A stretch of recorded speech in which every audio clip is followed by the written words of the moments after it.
Ok, bienvenue dans cet épisode où je veux aborder le lien entre l'adoption d'un régime cétogène et puis l'entraînement, la performance, le conditionnement athlétique.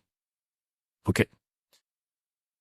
Donc il va falloir que je sois un peu méthodique pour bien mener mon fil conducteur.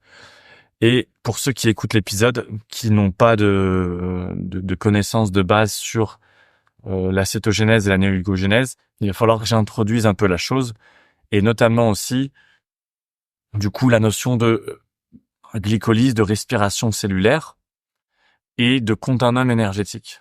Et à partir de là, je vais pouvoir déployer les 3 points problématiques que moi j'ai identifiés par rapport à un régime cétogène et justement à cette notion d'entraînement, de performance, de conditions athlétiques. Okay. Donc, ce qu'il faut comprendre pour planter les bases, c'est que la cétogénèse déjà, elle se met en place de façon bien active, bien dominante, quand les réserves de glucose sont bien amoindries et vidées. D'autant plus quand elles sont vidées. Ok ?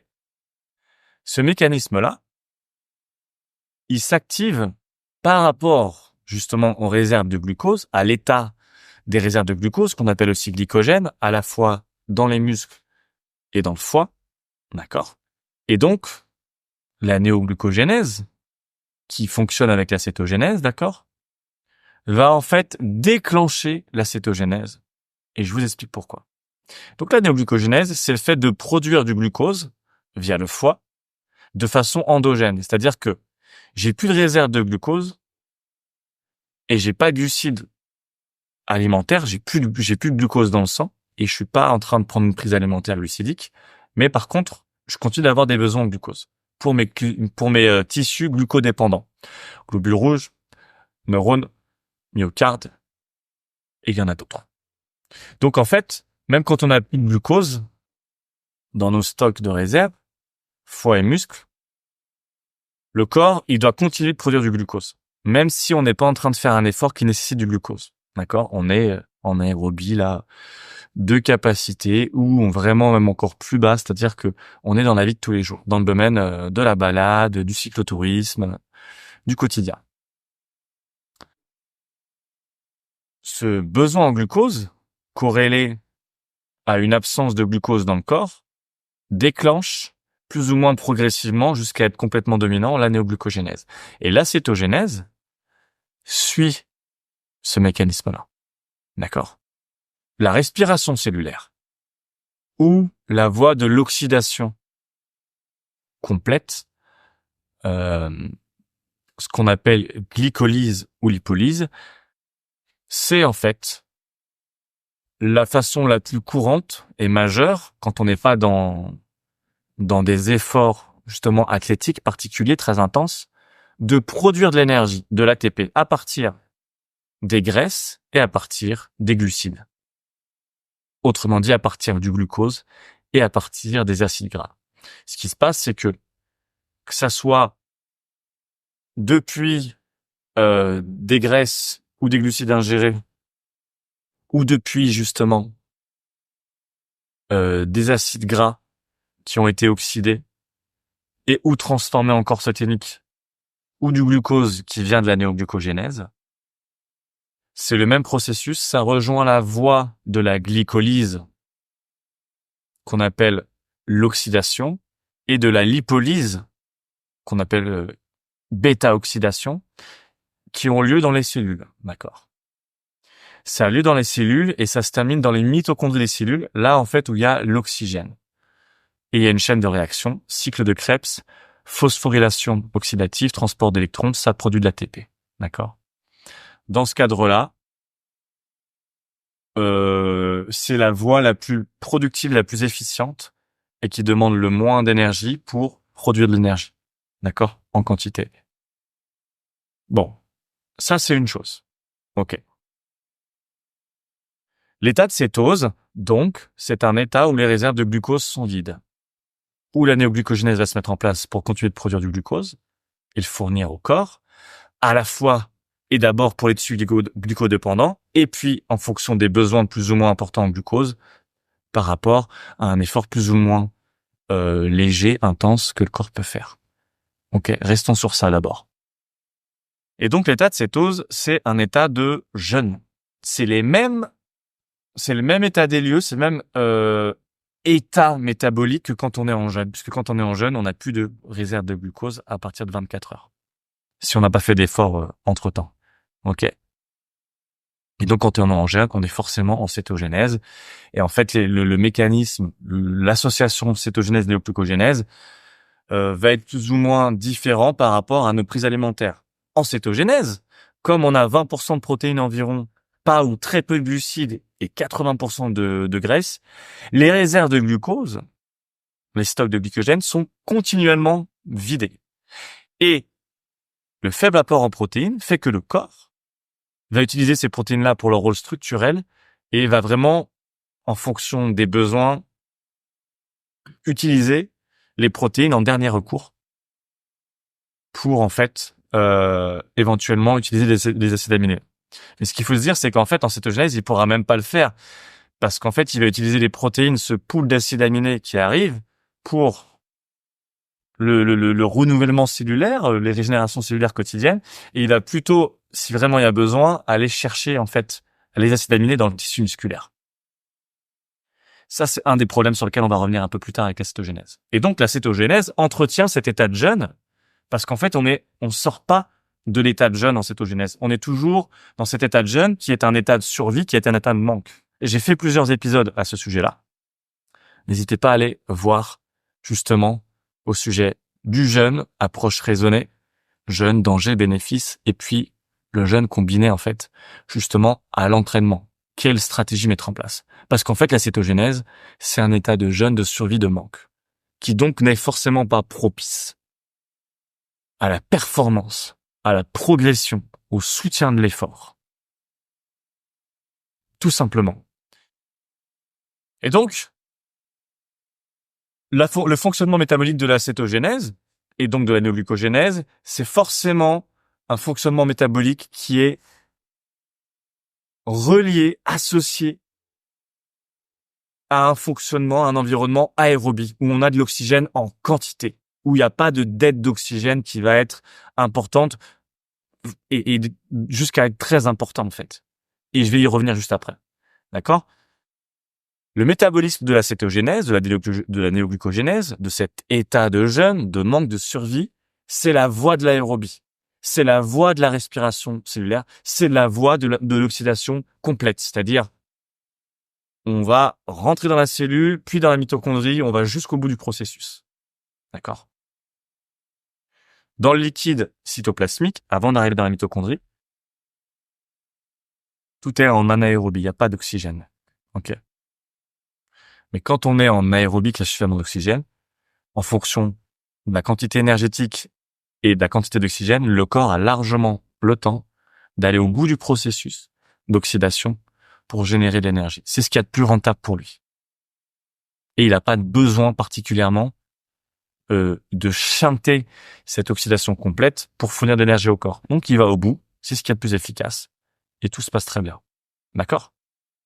Donc, pour terminer cette base, le régime cétogène, qui est un état de jeûne, de survie, de manque, puisque je ne peux jamais remplir mes réserves de glucose, pas assez de protéines, pour que le foie, en fait, puisse stocker un excédent d'acides aminés, le transformer en glucose et mettre ça en glycogène, en fait, puisque lui, en fait, il n'a pas de glucose, donc, de toute façon, il va utiliser, finalement, à travers cette production de corps cétonique, qui provient des acides gras adipeux, d'accord? À moins qu'on ait une prise alimentaire, là, dans ce cas-là, les acides gras vont directement rejoindre le glucose qui vient de la néoglucogénèse pour se faire oxyder dans la cellule. Puis une fois que les acides gras ont été consommés, hop, la lipogénolyse recommence. La lipogénolyse, c'est simplement le mécanisme qui fait que les triglycérides stockés, donc plus de ces adipeux, est acheminé jusqu'au foie, où là, en fait, il y a une partie de glycérol qui est un substrat glucoformateur qui va rejoindre la néoglycogénèse pour être transformé en pyruvate puis en glucose. Ce glucose, il rejoint la cellule, il rejoint donc la voie de la glycolyse, la voie de la respiration cellulaire propre au glucose, il redevient du pyruvate et il intègre la mitochondrie, etc. Le corps cétonique, l'autre partie en fait de l'acide gras qui est resté à part le glycérol va lui donner en fait, sans que je vous donne les détails, des corps cétoniques, et les corps cétoniques vont pouvoir rejoindre librement la cellule, et puis en fait ce qu'on appelle la cétolyse, qui est une forme de bêta oxydation, d'accord, mais il rejoint la cétolyse, se transforme en justement en acétylcoenzyme A, puis il peut rejoindre du coup après cette réaction intermédiaire la mitochondrie, intégrer la mitochondrie pour terminer en fait le processus d'oxydation en rejoignant le cycle de Krebs, et etc. Comme la glycolyse, d'accord, et comme la bêta-oxydation. Donc, la cétogénèse, c'est OK pour la vie de tous les jours, d'accord, et avec un faible niveau de stress et de fatigue. Mais ça, c'est encore un autre sujet et j'en ai parlé dans les autres épisodes, donc je vous laisserai aller voir. Parce que s'il y a un niveau de stress et de fatigue important, hormonalement, il va y avoir des déséquilibres entre le besoin en glucose et le fait que je lui en donne pas à mon corps. D'accord? Donc ça, c'est juste la petite pichenette pour vous donner peut-être l'envie, l'occasion d'aller écouter davantage de choses à ce sujet-là. J'en ai parlé dans les épisodes justement du jeûne, de l'entraînement, etc. Notamment dans l'épisode jeûne, approche raisonnée. Donc, c'est OK pour la vie de tous les jours, la cétogénèse. C'est OK pour l'aérobie de capacité, l'endurance fondamentale. On n'a presque pas de besoin en glucose, donc la néoglucogénèse peut tout à fait subvenir aux besoins du corps. Dans ce cadre-là, il n'y a aucun souci. Et aussi pour de l'explosivité, avec une récupération complète et un effort relativement court. Donc, ça veut dire qu'on va être sur du 5, 7, 10 secondes jusqu'à 20 secondes. Mais par contre, pas d'effort court de force. Attention. Parce que même si la voie de la créatine phosphate est priorisée, utilisée lors d'efforts courts et intenses, il y a une différence, d'accord, entre pousser une charge lourde, qui va nous durer, je sais pas moi, en fonction de la durée de l'effort, du nombre de répétitions, 3, 5, 8, 10, 15, 20 secondes, et faire un sprint. On peut pas linéariser, rendre ce raisonnement-là linéaire, en fait. D'accord? Parce que le glucose, il est fortement associé, en fait, aux hormones glucagon, adrénaline, cortisol. Et il joue un rôle, en fait, dans la performance. Et il y a une différence entre faire de la pliométrie à poids de corps, faire du sprint, en gros, faire des exercices de force, d'explosivité à poids de corps, et mettre de la charge additionnelle et vraiment pousser le système nerveux, d'accord? Parce qu'en fait, le glycogène musculaire, il rentre en jeu dans les efforts où on fait de la charge additionnelle lourde et on fait du lourd. Il y a une différence entre de la force, même si on n'est pas dans l'endurance de force, de type hypertrophie, musculation traditionnelle, et de l'explosivité à poids de corps. D'accord? Il y a une différence. Donc voilà, on a notre cadre. Et maintenant, on va pouvoir rentrer dans le vif du sujet. Les 3 problématiques que j'ai identifiées par rapport au régime cétogène et puis à cette notion d'entraînement, de performance, du type d'effort, de conditionnement athlétique.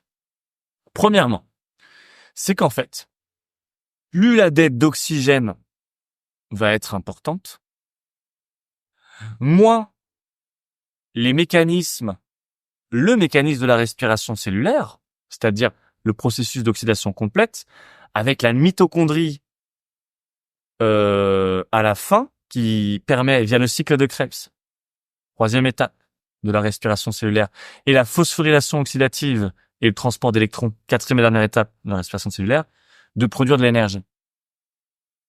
Ce qui se passe, c'est que, pour vous parler du continuum énergétique, des filières énergétiques, il y a 2 scénarios.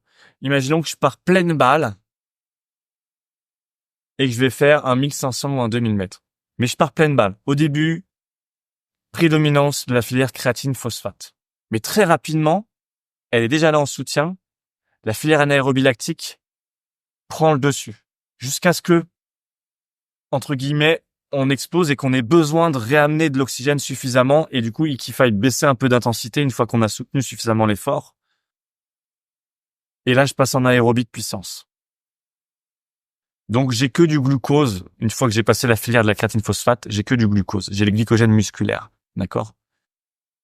Qui va être actif. J'arrive en aérobie de puissance.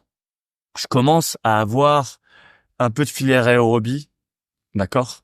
Notamment, du coup, les acides gras qui vont être utilisés. Mais j'ai encore le glucose en prédominance. Et derrière, à un moment donné, au bout de quelques minutes, forcément, le corps va encore ralentir. Donc, l'intensité va encore baisser. Donc, l'apport en oxygène va s'améliorer, va augmenter. Et là, je vais passer en aérobie. Et si je continue cet effort-là, que je veux le maintenir, glucose et acides gras ou corps cétonique vont s'équilibrer. Plus ou moins, d'accord, dans la production énergétique. D'accord? Deuxième solution, on part du coup d'un moment où je suis en aérobie de capacité, endurance fondamentale. J'ai quasiment que mes acides gras qui sont sollicités. Oxygène, aucun problème. J'ai tout l'apport en oxygène que je veux. Et puis, je commence à monter en intensité et à soutenir l'effort. Et au fur et à mesure, le glucose va de plus en plus, en fait, être utilisé jusqu'à être équilibré avec l'utilisation des acides gras dans l'effort. Donc là, on arrive un peu dans la transition aérobie de capacité et aérobie de puissance, grosso modo. C'est diffus, faut pas voir ça comme des frontières brutales, évidemment. Et puis ça dépend en plus du type d'effort à l'intérieur de ces zones. Le type d'effort va jouer aussi. Et forcément notre capacité, notre condition athlétique à ce moment-là. Puis je continue. J'arrive franchement en aérobie de puissance et je maintiens. Là, l'utilisation des acides gras commence à descendre et au contraire, le glucose monte et dépasse les acides gras et devient prédominant. Et ça continue. Les acides gras commencent à continuer de baisser et le glucose continue de monter au fur et à mesure que je me rapproche et que je traverse la zone d'anaérobie lactique. Et plus j'augmente l'intensité dans cette zone anaérobie lactique, et du coup à avoir une dette d'oxygène importante, et plus, du coup, la voie de la glycolyse rapide, à l'inverse de la voie de la respiration cellulaire, de l'oxydation complète, d'accord? Et plus la voie de la glycolyse rapide, et donc du lactate, la filière anaérobie lactique, va être prédominante, d'accord? Mais j'ai toujours en fond la filière aérobie, qui est là pour soutenir notamment le transport du lactate. Parce qu'en fait, on y vient. La voie de la glycolyse rapide, c'est simplement le fait que il y a un besoin en glucose en énergie qui est tel par rapport à l'intensité de l'effort. Il faut vite produire de l'ATP. Mais le glucose arrive depuis le glycogène musculaire, c'est-à-dire depuis la fibre musculaire, et il arrive dans la cellule. Mais ça va tellement vite, le besoin de production d'ATP, et il y a tellement pas assez d'oxygène par rapport à ce besoin énergétique et à cette arrivée en glucose dans la cellule, que la mitochondrie ne peut pas prendre en charge le glucose qui arrive, d'accord? Parce qu'il y a le délai de traitement et la capacité en oxygène et la disponibilité en oxygène par rapport à ce qui arrive en glucose et la rapidité à laquelle il faut produire de l'ATP, ça crée un décalage, ça crée un conflit, une tension. Donc du coup, la voie de l'oxydation complète est chantée. Et c'est pour ça qu'on appelle ça la glycolyse rapide, parce que le glucose va être transformé en ATP dans la cellule directement, mais pas dans la mitochondrie, donc dans le liquide cytoplasmique. Et le restant va produire de l'ATP. Ok?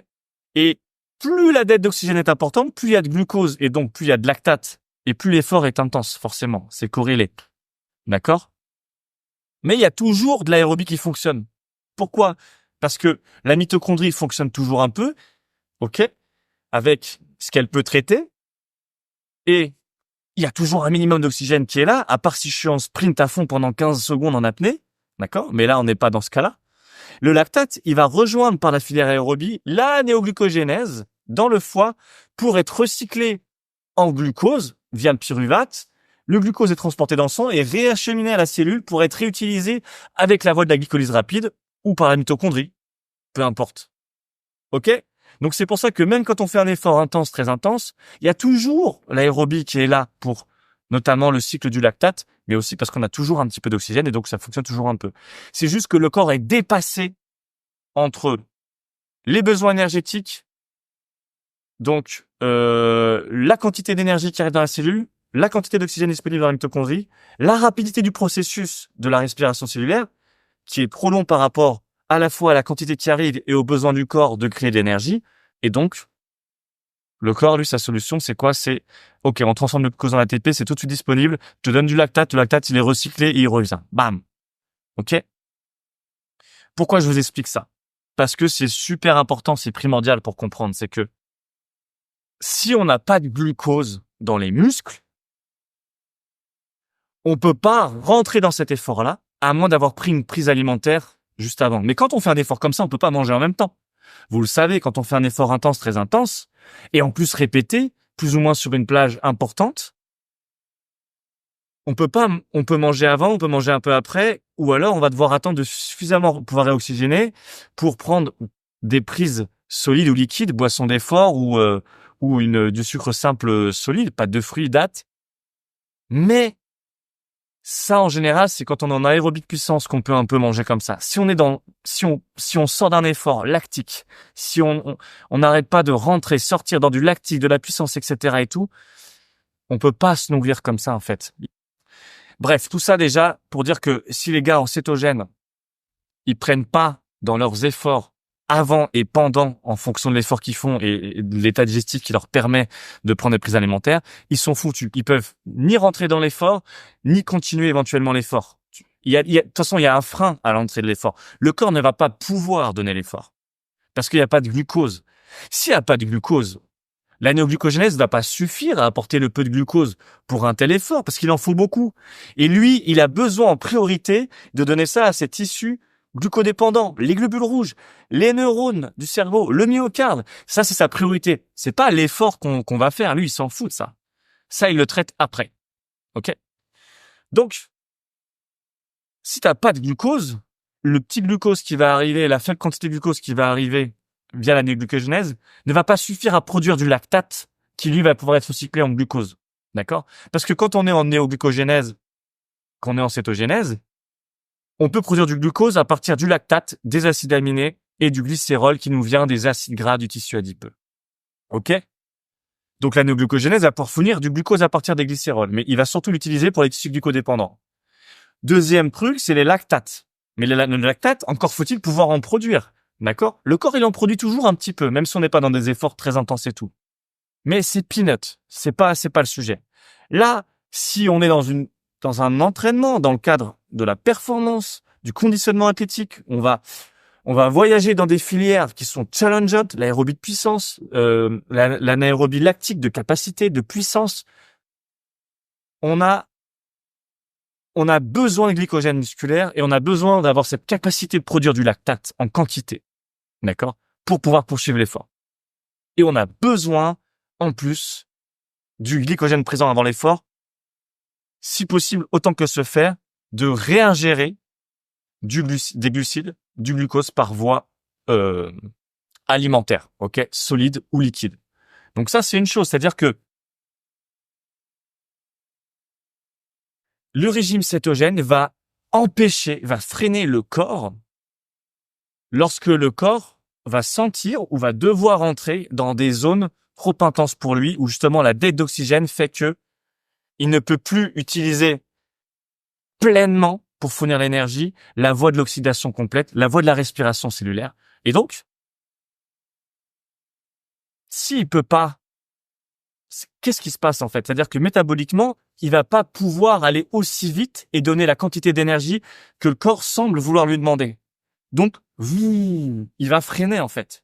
Et même s'il arrive à rentrer, ça va pas tenir longtemps. C'est purement physiologique. C'est aussi simple que ça. Donc, la première problématique, c'est une problématique d'ordre métabolique liée au type d'effort. Aérobie de puissance, et anaérobie, qui sont quand même les deux grosses filières athlétiques. Même si oui, l'endurance fondamentale, c'est important, etc. et tout, et ben en fait, ils sont bloqués dans pouvoir faire de l'endurance fondamentale et de l'explosivité. Alors oui, vous allez me dire, mais moi je connais, ou moi j'ai fait, j'étais en cétogène, j'ai fait des séances intenses, j'ai fait du HIIT, j'ai fait une aérox, j'ai fait machin, etc. Mais en fait, il y a une différence entre faire, être capable de faire, ce qui se passe pendant que je suis en train de le faire, et performer, maximiser son effort et pouvoir progresser. D'accord? Oui, le corps peut trouver des ressources. Oui, ça peut marcher sur une séance ou deux. Et parfois même, on se rend pas compte qu'on est en train de sous-performer, mais on est tellement persuadé que j'arrive à faire un tel effort et en plus j'ai pas mangé, je suis comme ça. Mais le corps, en état de survie, il est capable de performer. En état de survie, quand on est blessé, quand il sent qu'on est en danger, c'est le principe de fuite ou de combat. Il y a des athlètes, et c'est connu dans le monde de la préparation physique et d'entraînement, les plus grands coachs du monde peuvent vous le dire, que des athlètes battent leur record et peuvent mettre sur des semaines et des mois, enchaîner des performances, mais pas parce qu'ils sont en train de progresser. Parce qu'en fait, ils sont en état de survie. Ils ont des électrochocs de cortisol, d'adrénaline. Ils sont en fracture de fatigue. Ou alors, ils sont en train, entre guillemets, d'aggraver une blessure, etc. et tout, mais ils performent. Le niveau de stress et d'adrénaline qui est libéré par le corps, qui perçoit ce scénario-là comme une situation dangereuse pour lui, va donner les armes et les ressources pour performer. D'accord? Mais dites-vous bien que quelqu'un qui est en cétose et qui performe dans un état où il n'a pas de glycogène, il est dans de l'aérobie de puissance, du lactique, ça dure longtemps, etc. et tout, le corps est en train de cataboliser pour lui donner le plus de glucose possible via la néoglucogénèse. Il n'y a pas d'autre solution. D'accord? Et il est en train d'avoir suffisamment de glucose pour pouvoir, à partir des tissus musculaires, et donc de la masse musculaire et d'autres tissus, pour pouvoir faire son effort. Mais quoi qu'il arrive, même si hormonalement il est aidé, quoi qu'il arrive, il aurait fait mieux métaboliquement s'il avait des réserves de glucose avant l'effort, et surtout si en plus il prenait en fonction de l'effort, des doses de glucides. Ok? Donc ça, c'est important à comprendre. Oui, on peut performer en jeûnant. Oui, on peut performer en cétogénèse. Mais à quel prix et combien de temps? Et la notion d'entraînement, de performance, de conditionnement physique, c'est largement corrélé à la notion de longévité, de blessure, de fracture de fatigue, de surentraînement. Tout simplement. Si vous mettez à plat votre système nerveux, votre système hormonal, immunitaire, et que vous le payez à un moment donné, c'est complètement en fait à l'inverse de la progression et du conditionnement. Donc, c'est important de le comprendre. Que oui, on peut performer en état de jeûne, en cétogénèse, mais à quel prix, combien de temps et dans quel contexte. Ok? Donc, voilà, le corps a des ressources incroyables, mais on en paye le prix à un moment donné. Ok? Donc, ça, c'était la première chose. Ok? Deuxième problématique, ensuite, l'absence de glucose post-effort. Quelqu'un qui est en cétogène, il veut maintenir ses réserves de glucose vides. À moins que la personne dise « Ok, je suis en cétogène, par contre, je prends du glucose avant, pendant, après l'effort, autour de l'effort. » Ok? Mais pour avoir vécu la chose, pour avoir vu la chose, pour avoir discuté avec des personnes qui ont adopté le régime cétogène, c'est très fermé. Le glucose est presque un ennemi. Donc en fait, si on peut ne pas en prendre, glucose, fructose, donc fructose, les fruits ou le miel, on en prend le moins possible. Et on va se persuader qu'en fait, avec de l'huile de coco ou d'autres graisses monoinsaturées, on va pouvoir remplacer le glucose, etc. Donc il y a très peu de personnes qui vont prendre des boissons d'effort en cétogénèse ou des collations solides glucidiques. Ok. Donc là, partons du postulat que quelqu'un est en régime cétogène et elle prend très peu de glucose, voire pas du tout. Elle va même pas du coup pouvoir remplir ses stocks de glycogène, a fortiori le glycogène musculaire, qui est en fait le glycogène de l'effort. Vous l'avez compris. Parce que quand on fait un effort, c'est le glycogène des muscles qu'on va utiliser. D'accord? Le glycogène du foie, lui, il va être utilisé en premier avant le glycogène musculaire quand on est dans un environnement relativement aérobie où il y a suffisamment d'oxygène, ou même carrément on n'est pas du tout en effort pour donner du glucose au corps. Et puis, au fur et à mesure, plus les stocks de glycogène se baissent, donc imaginons que le foie est complètement vidé, puis après les muscles, le corps n'attend pas que les réserves de glucose soient complètement vidées pour enclencher la néoglucogénèse et donc la cétogénèse. D'accord? Donc, la personne, elle va même pas remplir ses stocks de glycogène à 100%, voire même de moitié ou peut-être à peine partiellement. D'accord? Et du coup, de toute façon, elle est en cétogène, donc elle va pas manger de glucose. Donc le corps, même si elle remplit un peu ses stocks de glycogène, au final, ils vont être utilisés, le glucose va être utilisé de concert avec la néoglucogénèse. D'accord? Et derrière, ça recommence. Même qu'elle mange ou qu'elle mange pas, elle va manger des graisses. Donc en fait, la néoglucogénèse va être plus ou moins soutenue parce qu'il y aura cet apport en graisse. D'accord? Mais à partir du moment où un autre effort va se présenter où j'ai besoin de glucose, pareil, ça sera la même problématique, il y en aura pas. Deuxièmement, le glucose, il a un effet apaisant. D'accord? Notamment sur l'hormone du cortisol. D'accord? Sur tout le côté hors cortisol, adrénaline, sur tout le côté, on va dire, glycémiant et de l'effort. D'accord? Donc, cortisol, adrénaline, c'est vraiment lié avec le glucagon. Donc, c'est le côté énergie, éveil, affrontement, challenge, ok, stress. Et on a de l'autre côté l'insuline qui va veiller du coup à réguler le niveau de glycémie. Tout ça pour dire qu'en fait, quand on mange du glucose, après un effort, on va dans le sens du système nerveux et hormonal qui est encore excité.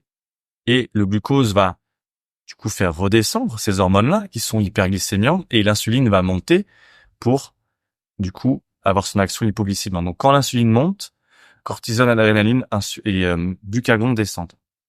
Donc du coup, on accélère les processus de récupération. On permet d'apaiser tout ce système hormonal, nerveux, et donc on récupère plus vite. En plus de recharger nos stocks de glycogène qui vont nous être utiles pour plus tard, pour un prochain effort, ou même à l'intérieur d'un effort. D'accord? Si je baisse mon niveau d'adrénaline, de cortisol, de glucagon, je vais pouvoir aussi récupérer un peu pendant mon effort nerveusement, hormonalement, pour repartir à l'affront dans quelques minutes, un peu plus tard. Ok?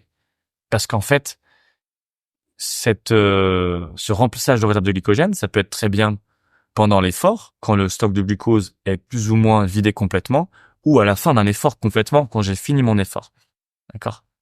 Un effort que j'ai réitéré à l'intérieur d'un gros effort, ou alors un effort énorme, quoi, que j'ai maintenu quelques minutes. Ça peut être très bien, j'ai une bêtise, hein, mais je sais pas moi, un effort qui va durer 10 minutes, un effort max. Voilà, une course par exemple, un combat. D'accord? Même si un combat c'est entrecoupé. Mais vous avez compris l'idée. Ok?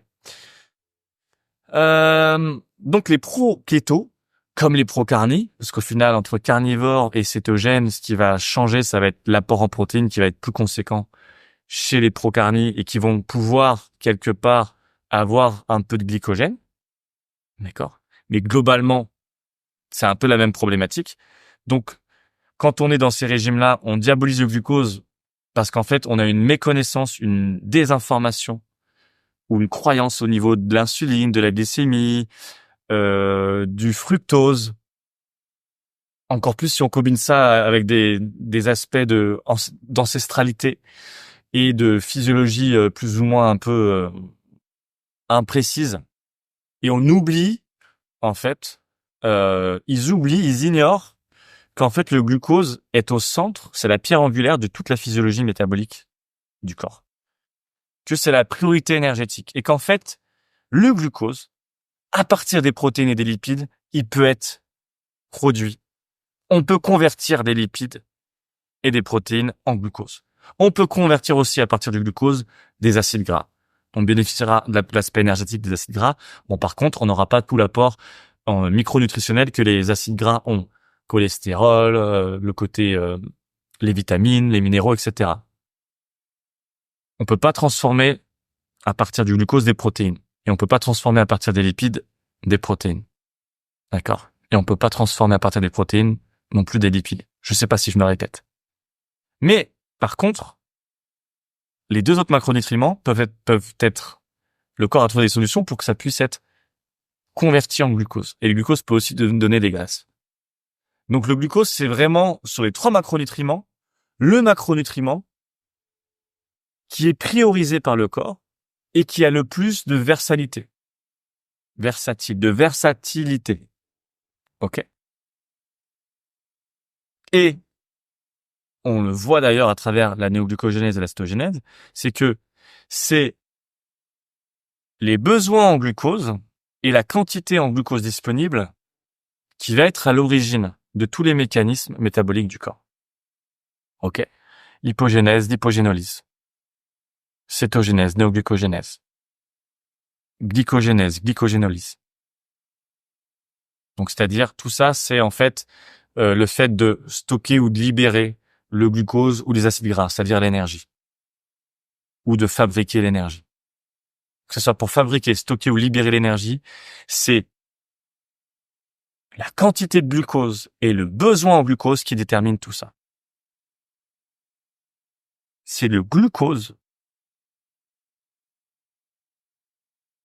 qui est le point d'appel, qui est la petite lumière rouge de l'organisme pour savoir ce qu'il doit faire. Et du coup, engendrer différentes réactions, différents mécanismes pour soutenir le corps, à la fois dans ses besoins énergétiques et dans ses besoins de fonction et structurels. Ok? Et donc, le glucose, s'il y a un manque de glucose, au-delà de ce que je viens de dire, pour terminer le deuxième problème, ça va créer des perturbations métaboliques à un moment donné. Ça va créer des troubles cardiovasculaires, neurologiques, du système digestif et donc du système immunitaire, mais aussi de la santé osseuse. Et ça va perturber, ça va créer une faiblesse métabolique à l'effort, pour les types d'efforts qu'on a vus juste avant. Donc dans la vie d'un enthousiaste du sport, d'un sportif invétéré ou amateur, d'un athlète à fortiori, d'un sportif de haut niveau, c'est juste pas tenable, à moins qu'il fasse du golf, je sais pas moi, du curling, de l'équitation. Mais à partir du moment où son corps, c'est la machine qui fournit l'effort, hop, ça va pas être possible. Donc pour la majorité des athlètes du quotidien ou des athlètes professionnels. Ok, ça marche. Troisième problématique pour terminer, il concerne l'apport en protéines. Comme l'apport en protéines est faible en régime cétogène, le corps, contrairement au régime carnivore, il va avoir moins de sources pour produire via la néoglucogénèse, d'une part, du glucose. Il va pouvoir utiliser uniquement le glycérol. D'accord? Il va avoir du mal à rentrer dans un effort intense, donc il va pas pouvoir aller utiliser le lactate issu de cette glycolyse rapide, où le glucose donne de l'ATP, puis une partie est recyclée en lactate et rejoint la néoglucogénèse. Et là, on peut donner du glucose et ça participe à nourrir, d'accord, avec ce continuum énergétique dans un effort intense. J'ai un peu d'aérobie qui me permet d'apporter du glucose, en plus du glucose musculaire. Et de toute façon, en plus, à un moment donné, j'aurai plus de glucose musculaire en fonction de combien de temps je soutiens l'effort et en fonction de si moi, je prends une prise alimentaire ou quoi. Donc, il faut qu'il y ait du glucose qui arrive pour produire du lactate. D'accord? Tant qu'il y a du glucose qui arrive, je peux produire du lactate. Et à un moment donné, cet effort-là, il va diminuer parce qu'en fait, ça met un certain temps et puis j'ai plus de glycogène et puis la résistance au niveau de lactate que j'ai dans mes cellules, d'accord? Qui est douloureux, pénible à tenir. Donc cette production de lactate est limitée de par ce fait pour les adeptes du cétogène, ou du moins quand en fait on a plus de glycogène musculaire ou qu'on n'en a pas à l'entrée de l'effort. Et en plus, ça va déjà être un frein à l'effort, c'est-à-dire que le corps ne va pas pouvoir produire beaucoup de lactate parce qu'il va être limité assez rapidement en fonction de la dette d'oxygène et donc de l'intensité de l'effort à soutenir l'effort et donc à produire du lactate. C'est logique. OK? Donc, première chose, le corps, il va, dans ce type d'effort-là, il est limité. Et ensuite, donc le glycérol va être le substrat majoritaire en cétogène pour produire du glucose. Le lactate va vraiment être relativement faible. Et en cas de besoin, si, en fait, le corps doit fournir un effort où il y a quand même un besoin en glucose et que le glycérol ne suffit pas et qu'en fait, la production de lactate est dépassée ou est limitée, il va aller chercher en fait les protéines du corps, donc dans les tissus, il va y avoir catabolisme. Et ou en plus, si en fait, même les réserves énergétiques, c'est-à-dire le tissu adipeux, si la personne en cétogène, parce que bien souvent en cétogène, les personnes, à un moment donné, ou même dès le début de la cétose, ne sont pas en surpoids, et donc une masse graisseuse relative, mais en fait, la masse graisseuse va être vachement utilisée pour produire les corps cétoniques, et aussi du glucose via l'anéglycogénèse.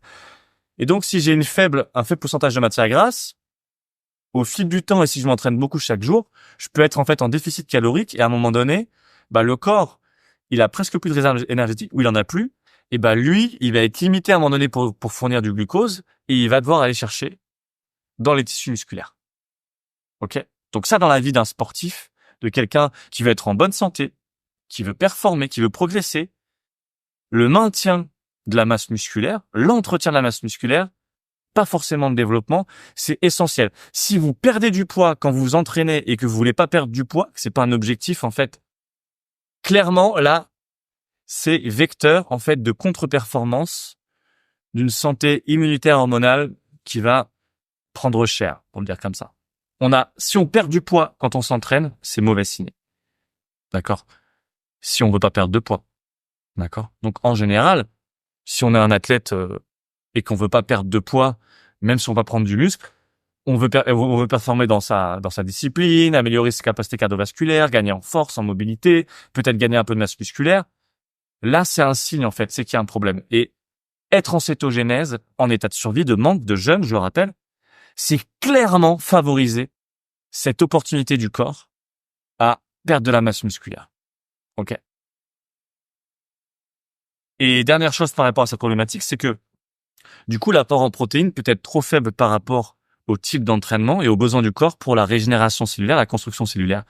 20%, ça peut être vraiment trop peu. D'accord? Pour soutenir ça. Encore plus en fonction de notre âge.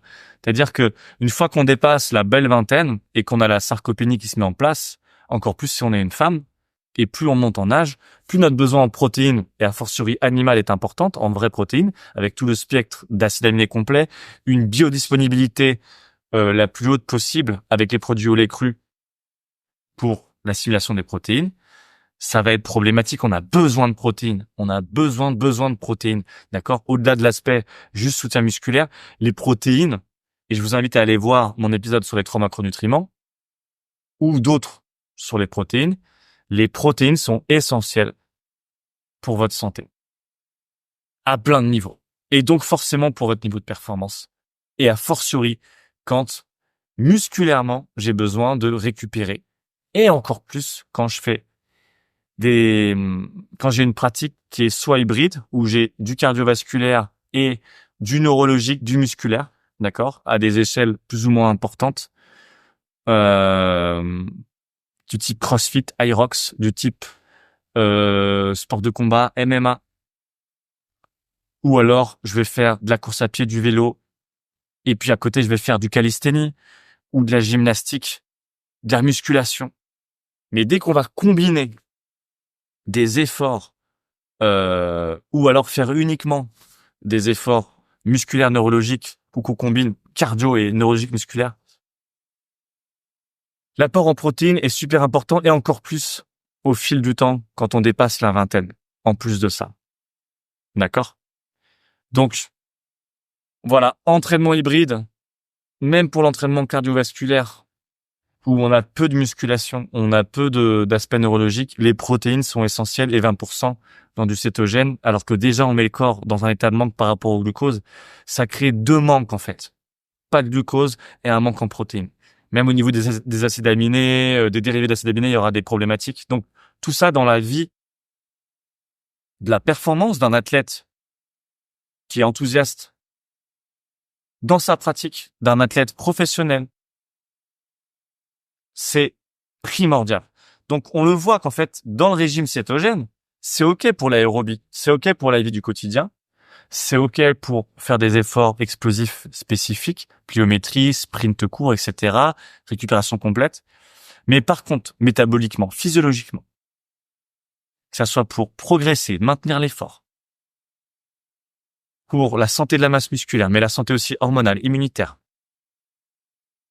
pour le développement athlétique, le développement de la force, le développement musculaire, et pour un bon apport en protéines, ça présente des limites évidentes et logiques.